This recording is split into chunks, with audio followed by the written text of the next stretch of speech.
Mount Everest ಮೇಲೆ traffic jam ಕೇಳೋಕೆ ಒಂಥರ ವಿಚಿತ್ರ ಅನ್ಸುತ್ತಲ್ವಾ? ಆದ್ರೆ ಇದು ಅಕ್ಷರಶಃ ನಿಜ. ನಮಸ್ಕಾರ, ನಿಜ ಕನ್ನಡ ನ್ಯೂಸ್ನ ಈ ವಿಶೇಷ ರಿಪೋರ್ಟ್ಗೆ ನಿಮಗೆಲ್ಲರಿಗೂ ಸ್ವಾಗತ. ಇದು ನಮ್ಮ ಹೈವೇಗಳಲ್ಲಿ ನಡೆಯುವ ಟ್ರಾಫಿಕ್ ಜಾಮ್ ಅಲ್ಲ, ಬದಲಾಗಿ ಪ್ರಪಂಚದ ತುತ್ತತುದಿಯಲ್ಲಿ ಉಂಟಾಗಿರುವ ಆತಂಕಕಾರಿ ಜನಸಂದಣಿ. ಬನ್ನಿ, ಪ್ರಾಣಕ್ಕೆ ಕುತ್ತು ತರಬಲ್ಲ ಈ ಆಶ್ಚರ್ಯಕರ ವಿದ್ಯಮಾನದ ಬಗ್ಗೆ ನೇರವಾಗಿ ಅರ್ಥ ಮಾಡಿಕೊಳ್ಳೋಣ.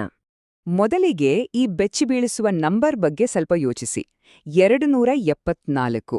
ಇದೇನೋ ರಸ್ತೆಯಲ್ಲಿ ಹೋಗುವ ವಾಹನಗಳ ಕೌಂಟ್ ಅಲ್ಲ, ಬದಲಾಗಿ ಕೇವಲ ಒಂದೇ ಒಂದು ದಿನದಲ್ಲಿ ಅಂದ್ರೆ ಇದೇ ಬುಧವಾರದಂದು ಪ್ರಪಂಚದ ಅತಿ ಎತ್ತರದ ಶಿಖರ ಎವರೆಸ್ಟ್ ತುದಿಯಲ್ಲಿ ನಿಂತಿದ್ದ ಜನರ ಸಂಖ್ಯೆ ಇದು.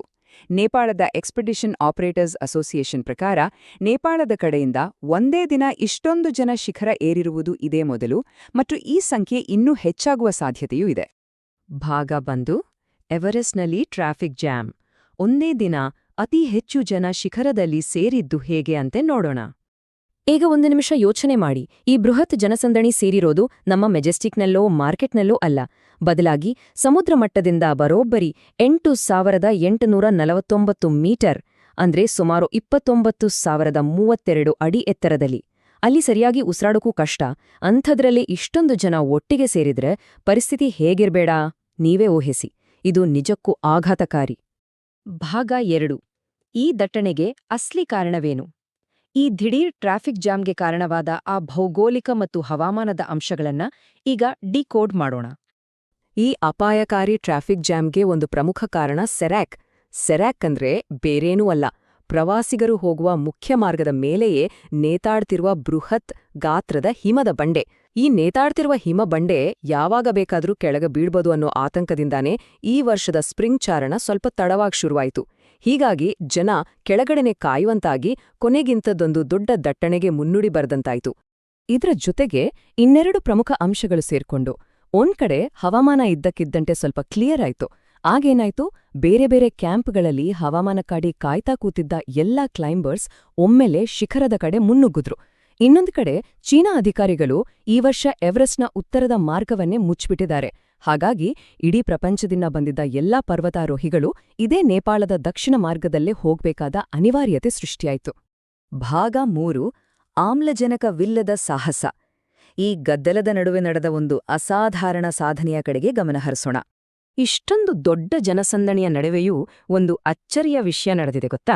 ಆ ದಿನ ಶಿಖರವೇರಿದ 274 ಜನರಲ್ಲಿ 273 ಜನರಿಗೆ ಶೆರ್ಪಾ ಮಾರ್ಗದರ್ಶಿಗಳು ಮತ್ತು ಬಾಟಲಿನ ಆಕ್ಸಿಜನ್ ಸಪೋರ್ಟ್ ಇತ್ತು. ಇದು ಅಲ್ಲಿನ ಪರಿಸ್ಥಿತಿ ಎಷ್ಟು ಕಠಿಣವಾಗಿತ್ತು ಅನ್ನೋದನ್ನ ತೋರಿಸುತ್ತೆ. ಆದ್ರೆ ಕೇವಲ ಒಬ್ಬ ವ್ಯಕ್ತಿ, ಹೌದು, ಕೇವಲ ಒಬ್ಬ ವ್ಯಕ್ತಿ ಮಾತ್ರ ಆಕ್ಸಿಜನ್ ಸಿಲಿಂಡರ್ ಇಲ್ಲದೆ ಸಂಪೂರ್ಣವಾಗಿ ಸ್ವತಂತ್ರವಾಗಿ ಶಿಖರವನ್ನ ಏರಿದಾನೆ. ಆ ಅಸಾಧಾರಣ ಸಾಹಸಿ ಯಾರು ಅಂದ್ರೆ ಈಕ್ವೆಡಾರ್ ದೇಶದ ಮಾರ್ಸೆಲೋ ಸೆಗೋವಿಯಾ. ಈ ವಿಪರೀತ ಟ್ರಾಫಿಕ್ ಜಾಮ್ ನಡುವೆಯೂ ಯಾವುದೇ ಆಕ್ಸಿಜನ್ ಸಪೋರ್ಟ್ ಇಲ್ಲದೆ, ಯಾರ ಸಹಾಯವೂ ಇಲ್ಲದೆ ಸಿಂಗಲ್ ಆಗಿ ಅವರು ಎವರೆಸ್ಟ್ ತಲುಪಿರೋದು ನಿಜಕ್ಕೂ ಎಂಥವರನ್ನೂ ಬೆರ್ಗುಗೊಳಿಸುವಂಥ ಸಾಧನೆ. ಭಾಗ 4. ಶೆರ್ಪಾಗಳ ಹೊಸ ದಾಖಲೆಗಳು. ಈ ಎವರೆಸ್ಟ್ ಚಾರಣದ ರಿಯಲ್ ಹೀರೋಗಳಾದ ನಮ್ಮ ಶೆರ್ಪಾಗಳು ಮಾಡಿರುವ ಸಾಧನೆಗಳ ಬಗ್ಗೆ ತಿಳಿಯೋಣ. ಶೆರ್ಪಾಗಳಿಲ್ಲದೆ ಎವರೆಸ್ಟ್ ಚಾರಣ ಕಂಪ್ಲೀಟ್ ಆಗೋಕೆ ಸಾಧ್ಯನೇ ಇಲ್ಲ. ಅವರೇ ಈ ಎಕ್ಸ್ಪಿಡಿಷನ್ನ ಬೆನ್ನೆಲುಬು. ಇದೇ ವಾರ ಅವರು ಎಂಥ ಮೈಂಡ್ ಬ್ಲೋಯಿಂಗ್ ರೆಕಾರ್ಡ್ಸ್ ಮಾಡಿದ್ದಾರೆ ಅಂದ್ರೆ, ಹಿರಿಯ ಮಾರ್ಗದರ್ಶಿ ಕಾಮಿ ರಿಟಾ ಶೆರ್ಪಾ ಅವರು ಬರೋಬ್ಬರಿ 32ನೇ ಬಾರಿಗೆ ಶಿಖರವೇರಿ ತಮ್ಮದೇ ಹಳೆ ದಾಖಲೆಯನ್ನ ಬ್ರೇಕ್ ಮಾಡಿದ್ದಾರೆ. ಇನ್ನು ಪಸಾಂಗ್ ದಾವಾ ಅವರು 30ನೇ ಬಾರಿಗೆ ಶಿಖರವೇರಿದ್ರೆ, ಲಕ್ಪಾ ಶೆರ್ಪಾ ಅವರು 11ನೇ ಬಾರಿಗೆ ಶಿಖರ ಮುಟ್ಟಿ ಮಹಿಳೆಯರ ವಿಭಾಗದಲ್ಲಿ ಒಂದು ಹೊಸ ಐತಿಹಾಸಿಕ ದಾಖಲೆಯನ್ನೇ ಸೃಷ್ಟಿಸಿದ್ದಾರೆ. ಒಮ್ಮೆ ಇತಿಹಾಸದ ಟೈಮ್ಲೈನ್ ನೋಡೋದಾದ್ರೆ, ಮೇ 29, 1953ರಲ್ಲಿ ಶೆರ್ಪಾ ತೇನ್ಜಿಂಗ್ ನಾರ್ಗೆ ಮತ್ತು Edmund Hillary first time Everest ಇರಿದ್ರು. ಆಮೇಲೆ 2019ರ ಮೇ 22ರಂದು 336 ಜನ ಒಟ್ಟಿಗೆ ಸೇರಿ ಒಂದು ದೊಡ್ಡ ಟ್ರಾಫಿಕ್ ಜಾಮ್ ಆಗಿತ್ತು. ಬಹುಶಃ ನಿಮ್ಗೆ ನೆನ್ಪಿರಬಹುದು. ಆದ್ರೆ ಆವತ್ತು ನೇಪಾಳ ಮತ್ತು ಚೀನಾ ಎರಡೂ ಕಡೆಯಿಂದ ಜನ ಬಂದಿದ್ರು.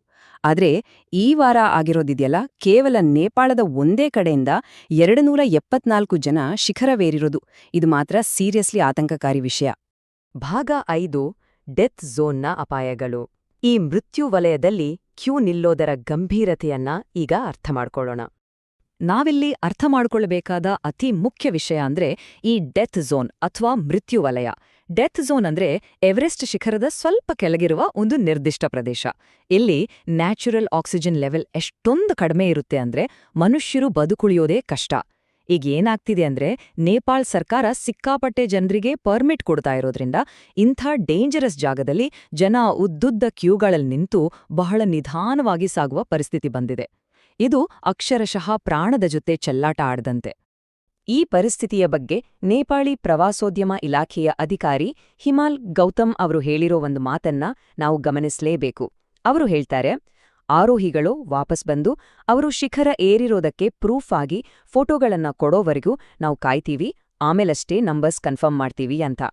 ಒಮ್ಮೆ ಯೋಚನೆ ಮಾಡಿ, ಮೇಲೆ ಡೆತ್ ಝೋನ್ನಲ್ಲಿ ಜನ ಉಸಿರಾಡೋಕೆ ಕಷ್ಟಪಟ್ಟು ಜೀವನ್ಮರಣದ ಹೋರಾಟ ನಡೆಸ್ತಾ ಇದ್ರೆ, ಕೆಳಗೆ ಬೇಸ್ ಕ್ಯಾಂಪ್ನಲ್ಲಿ ನಿಧಾನವಾಗಿ ಈ ದಾಖಲೆಗಳನ್ನ ಕಲೆಕ್ಟ್ ಮಾಡೋ ಕೆಲಸ ನಡೀತಾ ಇರತ್ತೆ. ಎಂಥ ವಿಪರ್ಯಾಸ ಅಲ್ವಾ? ಮತ್ತೊಂದು ಶಾಕಿಂಗ್ ನ್ಯೂಸ್ ಏನಂದ್ರೆ, ಈ ದಟ್ಟಣೆ ಅಥವಾ ಟ್ರಾಫಿಕ್ ಜಾಮ್ ಇಲ್ಲಿಗೆ ಮುಗಿದಿಲ್ಲ. ಹೌದು, ಈ ಮೇ ತಿಂಗಳ ಅಂತ್ಯಕ್ಕೆ ಕ್ಲೈಂಬಿಂಗ್ ಸೀಸನ್ ಮುಗಿಯುತ್ತೆ. ಅಷ್ಟ್ರೊಳಗೆ ಇನ್ನು 494 ಆರೋಹಿಗಳು ಮತ್ತು ಅವರಿಗೆ ಸಪೋರ್ಟ್ ಮಾಡಕ್ಕೆ ಅಷ್ಟೇ ಸಂಖ್ಯೆಯ ಶೇರ್ಪಾ ಮಾರ್ಗದರ್ಶಿಗಳು ಶಿಖರ ಏರೋದಕ್ಕೆ ಪ್ರಯತ್ನ ಮಾಡ್ಲಿದ್ದಾರೆ ಅಂತ ನಿರೀಕ್ಷಿಸಲಾಗಿದೆ. ಅಂದ್ರೆ ಲೆಕ್ಕ ಹಾಕಿ, ಮುಂಬರುವ ದಿನಗಳಲ್ಲಿ ಈ ಸಮಸ್ಯೆ ಇನ್ನೆಷ್ಟು ಭಯಂಕರವಾಗಿ ಉಲ್ಬಣಗೊಳ್ಳಬಹುದು ಅಂತ. ನಿಜ ಕನ್ನಡ ನ್ಯೂಸ್ನ ಈ ವಿಶೇಷ ವಿಶ್ಲೇಷಣೆಯನ್ನ ಮುಗಿಸೋಕು ಮುನ್ನ ಒಂದು ಗಂಭೀರವಾದ ಪ್ರಶ್ನೆ ನಮ್ಮೆಲ್ಲರನ್ನೂ ಕಾಡ್ತಿದೆ. ಈ ಪ್ರಾಣಘಾತಕ ಡೆತ್ ಝೋನ್ಗೆ ನೂರಾರು ಟೂರಿಸ್ಟ್ಗಳನ್ನ ಒಮ್ಮೆಗೆ ಬಿಡೋದು ಮಾನವನ ಸಹಿಷ್ಣುತೆಯ ಹಾಗೂ ಸಾಹಸದ ವಿಜಯವೋ ಅಥವಾ ಭವಿಷ್ಯದಲ್ಲಿ ನಡೆಯಬಹುದಾದ ಬಹುದೊಡ್ಡ ದುರಂತದ ಮುನ್ಸೂಚನೆಯೋ? ಕಮರ್ಷಿಯಲ್ ಪರ್ವತಾರೋಹಣ ಮತ್ತು ಪ್ರಕೃತಿಯ ಮಿತಿಗಳ ನಡುವೆ ನಾವೆಲ್ಲರೂ ಎಲ್ಲೋ ಒಂದು ಕಡೆ ಗೀರೆಳಿಯಬೇಕಾದ ಸಮಯ ಈಗ ಬಂದಿದೆ ಅನ್ಸಲ್ವಾ? ಇದ್ರ ಬಗ್ಗೆ ಖಂಡಿತ ಯೋಚನೆ ಮಾಡಿ.